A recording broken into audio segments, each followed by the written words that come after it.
Alright, magandang umaga po sa inyo mga boss, mga ma'am, mga sir. Andito po tayo ngayon sa Iba, Zambales. Mataas itong lugar na kinakatayuan ko ngayon. Hindi naman siya ganoon kataas, pero siguro ito ay nasa 50 meters above sea level. Maganda yung farm, mahaba ang frontage. Ito po yung frontage ng farm, magsisimula dito, papunta dun. Napakaganda ng farm na to mga boss, mga ma'am, mga sir. Napakaganda nito. After presentation, tawagan nyo na kaagad ako kung interesado kayo. Kasi usually yung mga ganitong bentahan na farm, mabilis maubos. Mabilis mabenta. Clean title po ito. Solo title. TCT marami ng fruit bearing trees. Diyan pa lang sulit na po kayo sa presyo. Alright? Papalipad tayo ng drone, yung pinaka-configuration ng farm na to, para makita ninyo sa bird's eye view. Ayan.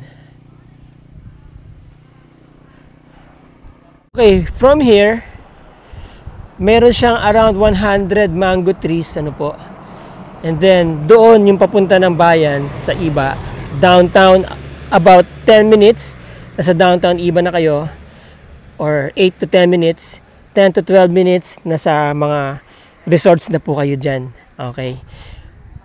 By the way, I would like to remind you, Iba is the capital of Zambales. So, basically, marami na pong infrastructures dito at amenities, kagaya ng mga mainstream na business establishments.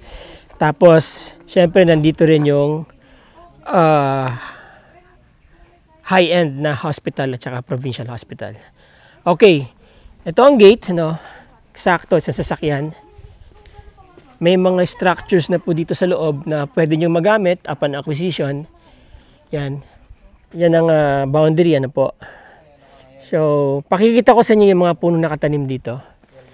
Then here, may mga pinya, pwede nyo paramihin yan. Malalaki na yung mga mango trees nila, ha. Tingnan nyo. No? By the way, ang property po ay nasa 29,390 square meters. So, almost 3 hectares po ito. Maganda po yung setting ng farm, Very accessible. Meron po kayong internet signal dito. Meron po kayong malakas ang network signals, And I think eventually maglalagay na rin po sila dito ng infrastructure ng fiber optics. Yan. May kalsada dito, may kalsada din po doon, Libutin natin itong farm para as if na, 'di ba, na i-tripping ko na kayo or na i-tour ko na kayo, yung mga interesado diyan na magkaroon ng farm dito sa Zambales, maganda setting, mataas ang lugar, and yet hindi ganun talaga katarik pagka pumunta kayo dito. Malalaki na yung mga puno ng mangga, Doon tayo galing, ha. Doon. Lalaki na ng mga puno ng mangga. At saka ang gaganda ng pagkaka-spacing nila. Hindi sila dikit-dikit. Ang advantage po niyan, mas madali siyang pabungahin, Mas madali siyang alagaan. Tapos maraming mga saging na tanim. Ayan, Everyday yan, may maha-harvest po kayo. Not everyday, but almost every week. For sure yan, may harvest kayo dyan. Well, actually nga, baka everyday, sa dami ng saging, May nakikita ako mga dalandan, ha. Ayan, may mga puno ng dalandan. Ang daming bunga, No? Kita nyo, dyan sa taas, ayun, ang daming bunga, Papakinabangan nyo pa po ng mahabang panahon yan. Ito naman po ang ginagawa naman kasi dyan, fina-fertilize lang yan. Tapos, kailangan lang i-pruning, Yan na po yung boundary, May kalsada rin dito, siguro private yan. May mga tanim na mahoganis yung kapitbahay nyo.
may mga tanim silang guyaba nun, dami oh. Ito, kalamansi. Ang lalaki ng bunga ng kalamansi nila, puro hinog na. No? Ito may guyaba na. Itong guyaba, no, kailangan lang po dyan, ma-sprayan lang kahit papaano. Madali lang naman. Ang problema lang po kasi niyan, matakaw sa aphids. Pero kapag na-sprayan yan, alagaan nyo sa spray, hindi po yan basta-basta ma-aphids. Hindi naman kailangan ng matapang na gamot niyan. Ang tanim nilang saging dito, nakikita ko saba. No? Ang maganda po sa saging, ito po kasing farm mataas ano. Ang advantage po kapag may mga tanim kayong saging, mas naghahawak o nag-hold ng tubig yung lupa. Tsaka itong mga damo, wag niyo po masyadong pinapatay, no. Malaking bagay po ito sa environment, sa ecosystem ng isang farm. Unang-una, kung may alaga kayong mga kambing, maganda mag-alaga dito. Ayan, no. Madami ng source ng damo. No? Okay? Ganda ng mangga na to. No? Ready for fruiting na. Matured na yung mga dahon. Copper green na. Tapos marami kayong supply ng puso ng saging dito. Very healthy po ang puso ng saging. Dahil mataas sa fiber yan. Alam niyo naman, kapag mga high blood tayo, medyo may edad na, importanteng meron tayong fiber sa katawan. Ayan. Right. Ang ganda mag-alaga ng kambing dito mga boss, mga ma'am, mga sir. Nakahilera yung guyabano dito sa malapit sa bakod. Around siguro mga 4 meters mula dun sa bakod. Nagtanim sila ng guyabano, nakahilera. Tapos may mga langka, no? Baka latex-less pa yung mga langka na yan. Ibig sabihin hindi mas dagta masyado. Yun. Yun na yung boundary. Yung saging na yan, sa likod niyan meron ng bakod. Boundary na po. May langka. Ikot tayo, no? Tsaka kapag may mga ganito kayong saging, malaking advantage po yan. Pwede kayong magpatubo ng mushroom. Volvarella, Volvacea. Yung kabuting saging. Masarap din po yun. Mataas din ang demand nun. Wala lang talagang nag-i-initiate na, alam nyo na, mag-venture dyan. Ako someday kapag nagkaroon ako ng farm. Let's say ganitong farm, no? Mag-aalaga na rin ako ng mushroom. Sa Pangasinan, marami na pong yumaman sa pagmamashroom. Ano, alagaan lang itong mga saging na to, pera po lahat yan. This will generate income. Naka-invest ang pera nyo dito, kumikita, di ba, sa mga saging. Oh, ang mahal po kaya ng saging ngayon. Kapag ginawa nyo yung banana chips, mas mahal na lalo. Tapos pwede kayong gumawa ng mango preserves, no? Dried mangoes, di ba? May mga tanim silang may mga bago silang tanim langka, yan. Sayang yung mga damo, kami alaga lang kambing dito. Ang tataba ng mga kambing dito. Tsaka ito pong trunk ng saging, pwede pong pakain sa kambing yan. May mga corners yung lote, ano?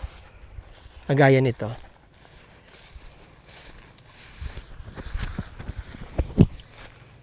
Yan. So, doon tayo galing, ano po, umikot tayo. Ito na, corner. Yan, mohon.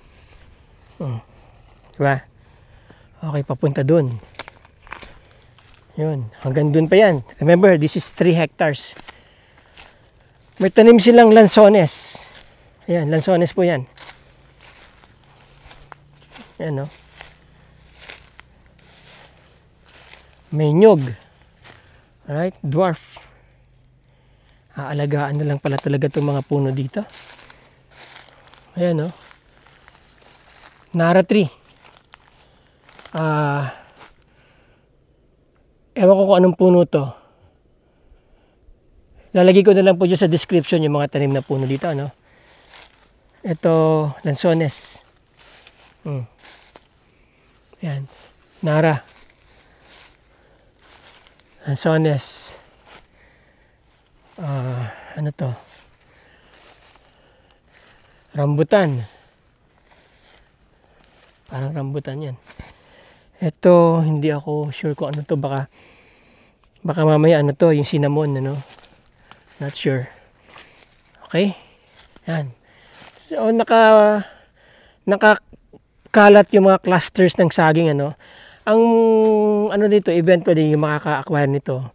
Pwede nyo pong i-arrange yung mga saging para hindi po sila hindrance sa growth ng iba namang puno. Pwede nyo po yung, alam nyo na, unang-una, i-trim, bawasan sila ng konti or ilipat po para doon naman sila mag-grow. Okay? May mga langka, ano po. Yan. So, ayun yung boundary, no? Dito tayo nasa gitna. May mga open areas na pwede kayo mag-alaga ng, magtanim ng gulay. Yan, no? Dami saging, ano, mga boss? Oh. Tapos mayroon mga malalaking puno. Now, mula doon sa pinanggalingan natin, actually doon tayo nanggaling eh. Nandyan yung gate. Dito, slope, no? Yung korte ng lupa. Kaya nga napaka-ideal mag-alaga ng ano dito eh. Usa ng sheep, kambing. Ano? May mga alaga silang, marang to. Ayan. May mga tinanim silang marang. May puno siguro ng marang dito. No? Ang daming mga fruit bearings dito. Ito, mayroong lychee. Lychee yata to. Well, ang problema ng lychees, hindi yan mamumunga dito sa Pilipinas. Kailangan ito malamig na lugar. Meron siyang, rambutan. May mga rambutan. Right? Lansones. May mga nyug. Duhat. Okay. Ayun, narinig yun. Diba?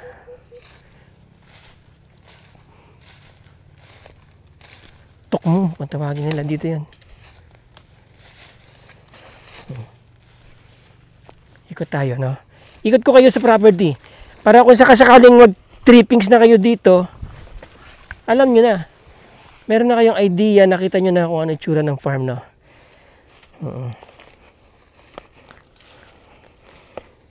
Magkakat man ako dito sa video na to, konting-konti lang, para makita nyo yung totality ng farm. Diba? Yan. Dito pababa na dito mga boss. Ang pababa na dyan, no? Mataas doon, pinanggalingan natin. Okay? Ngayon, napansin ko, bawat area na bumababa, ito kagaya nito, nilalagyan nila ng parang riprap. Oh. Ayan, may mga bato, ayan. Alright?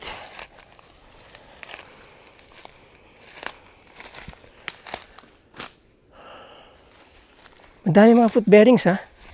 In fairness. Ayan, oh. Baba tayo. Basa na naman tayo ng pawis, mga boss, mga ma'am, mga sir. Ayan. Okay. Habang bumababa tayo, may mga bato silang nilagay. Para yung tubig hindi dire-diretso. Ma-prevent yung erosion, which is good.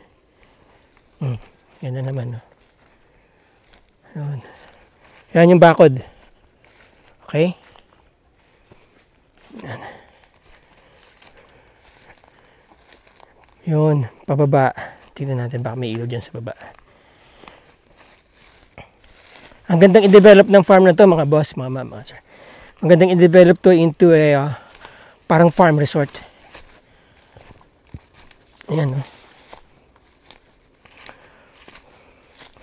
May mga connection na siguro ng tubo dito. May mga nakikita akong ganito naka-spread out dito sa farm. Mga gripo. No.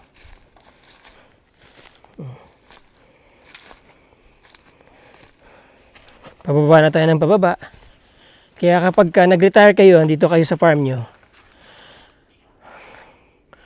pag-ikot pa lang sa farm nyo, exercise na. No? I wonder kung anong puno to, Parang lychees ulit. Oh, yan. Sayang, may natumbang saging dito, Ayan, Ayan. May mga bato talagang nakaganon-ganon, Para pag malakas siguro ang ulan, hindi basta-basta kakaskade yung lupa. Tapos dyan, marami ng mga tanim na nyog. Alright, dito tayo dumaan. Parang nandun na yata, mayroong structure doon. No? Parang may nakikita ko ano doon. Tignan natin kung ano yun. Okay. Dito merong fig tree. Ayan. Ibig sabihin ng fig tree, may source kasi ng tubig sa ilalim nito. Maganda yung source ng tubig sa ilalim ng lupa. Basta po tinutubuan ng fig tree. Oh. Kinakain po yan, wala lang hinog eh. Ito, fig tree.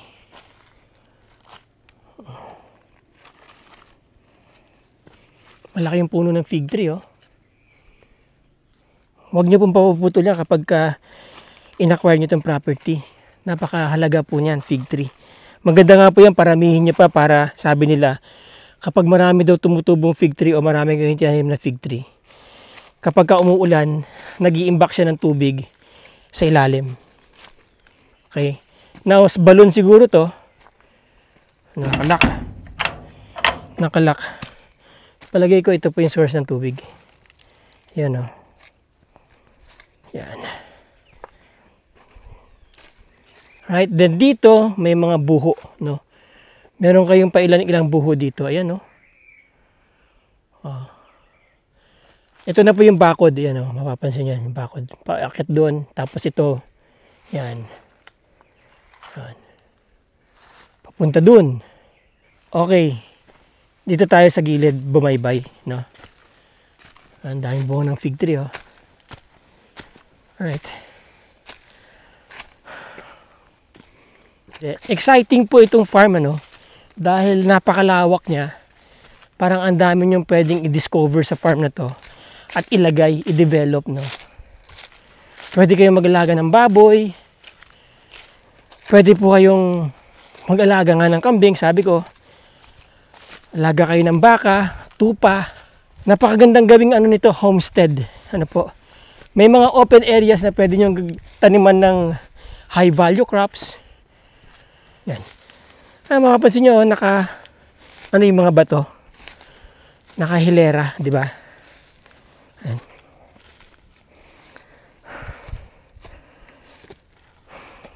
Okay. Marang, kamansi. Magandang puno din po yan. Source din ng pagkain yan. Ito, ayan o. Or marang.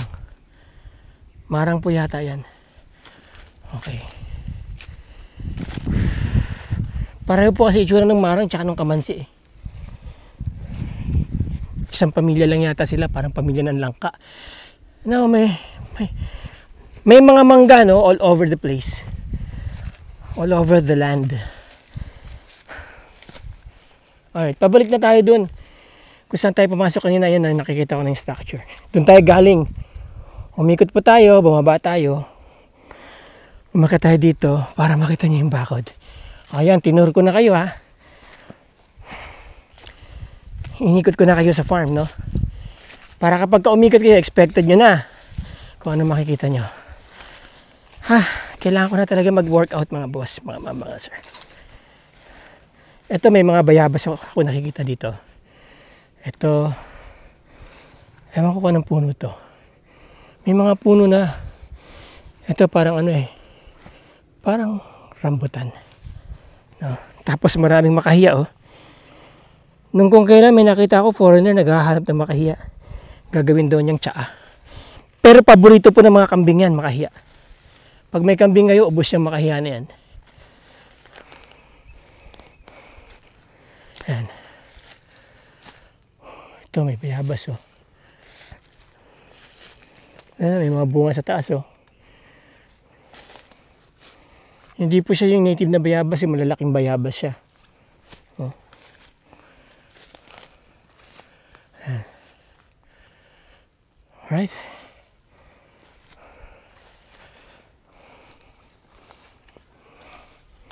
Kay Mito, meron na namang dito, oh, source ng tubig, no.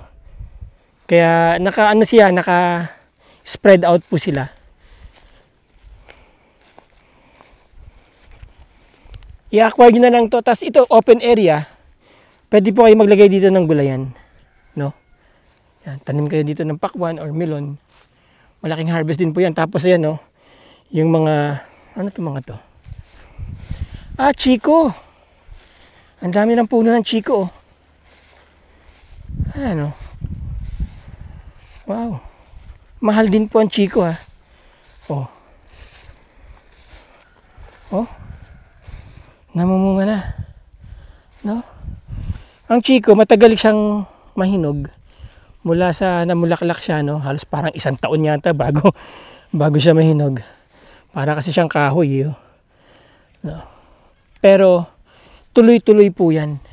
Kagaya nito, ayan, namumulaklak siya. May mga bulaklak, may mga bunga na rin. Yan, no? May mga maliliit na bunga.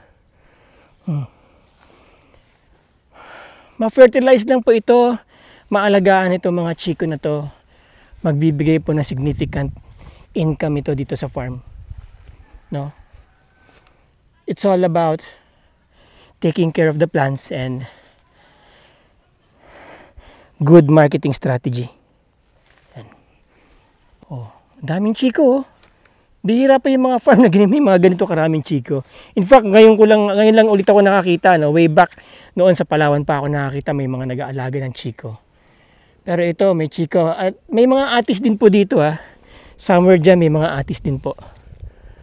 Alright. Okay. Nice. Ito, alam niyo itong mga cover grass, ang advantage niyan, kita nyo ang kapal ng bulaklak niya, no? Ang advantage po ng cover grass, kapag nag-alaga kayo ng honey, nag-culture kayo ng honey dito, source po ng nectar yan. May avocado dito, laki yan, namumulaklak ng dahil bulaklak. Kaya dito mga boss, mga ma'am, mga sir, very ideal din po mag-alaga ng honey dito. No, meron lang kayong isang lugar dito na lalagyan nyo ng kulungan ng honey. May harvest na kayo ng honey lagi, no?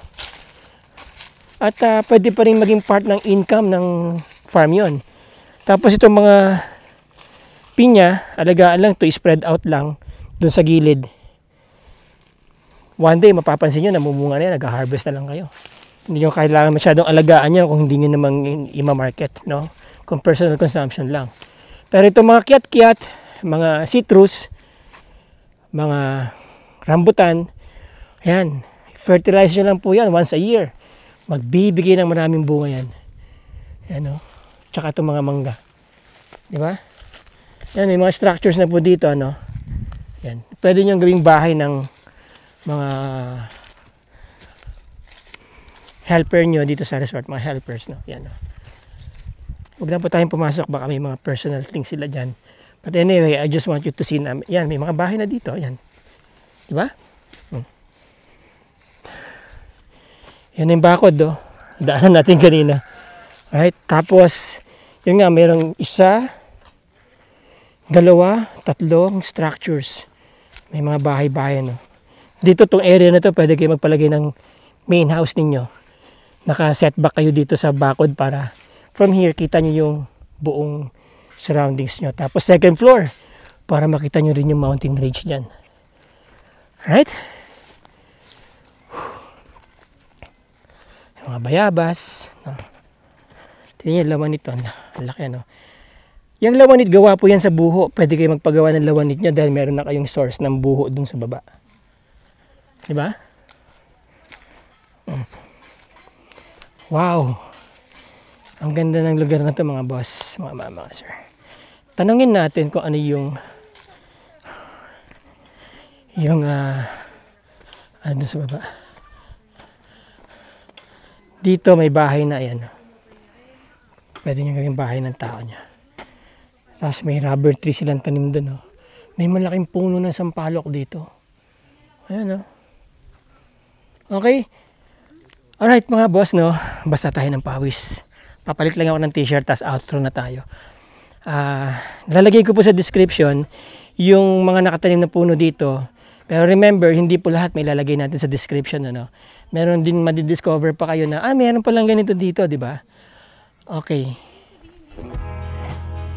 Alright, there you go mga boss, mga ma'am, mga sir. Recap po tayo dito sa farm, ano? Ang farm ay nasa Iba, Zambales. Napakaganda ng kanyang setting, napakaganda ng kanyang location, ano po. Ang total area po ng farm ay nasa 29,390 square meters. At maraming fruit-bearing trees. Ilalagay ko po yung mga fruit-bearing trees dyan sa description. This is about 10 minutes from downtown Iba, kung saan nandyan yung mga important business at saka government establishments. Ano po? Napakaganda ng settings. Mura na po ang benta ng may-ari. 500 per square meter. Clean title. Solo po ang nakalagay sa title. Kaya madali ang transfer. Okay. Since na 29,390 square meters yung farm. So lumalabas ang total value po or total asking price ng may-ari ay according sa aking mahiwagang calculator ay 14,695,000. Alright, negotiable po ang presyo, pero with that given price, all in na po yan. Wala na kayong problemahin. Sagot na rin pati yung relocation ng mohon kung gusto niyo pa relocate. Okay, if you want to do a due diligence, ano po, magsabi lang kayo, pwede naman po yan. Pwede po nating gawin yan para sa inyo. Kung gusto niyo makasigurado na malinis ang titulo, tama yung lugar na binibili ninyo, yes, we can do that for you as well. So, alright. Again, yung mga interesado po dyan, mga boss, mga sir, sa farm na to. Napakaganda ng farm na to. Tawagan nyo lang po ako, nandyan ang aking contact details. Ano po, Viber, WhatsApp, Globe, email address ko, nandyan po sa baba. Schedule po kayo ng visitation nyo, magsabi lang po kayo, sasamahan po namin kayo dito. Okay? Maraming salamat po sa inyong oras, mga boss, mga sir. Till the next video. Ciao!